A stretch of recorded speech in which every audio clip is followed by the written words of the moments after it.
வேகத்தால், வேட்கையால், வீரியத்தால் ஒரு பெண்ணின் யோனி என்ற அந்த கேது பிறப்பின் வாயிலாக ஒவ்வொரு ஜீவனும் இந்த பூவுலகில பிறக்குதுங்க. இந்த ராகு கேது தத்துவம் என்பது பல்வேறு வழிமுறைகளை, விதிமுறைகளை, கோட்பாடுகளை, சூட்சமங்களை வெளிப்படுத்துது.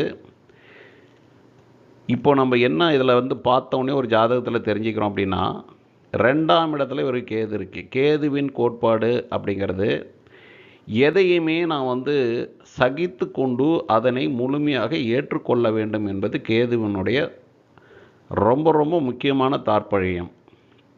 கேது இருக்கும் பாவத்தில் எனக்கு அந்த இடத்துல எந்த பெனிஃபிட்டுமே கிடைக்காதுங்க.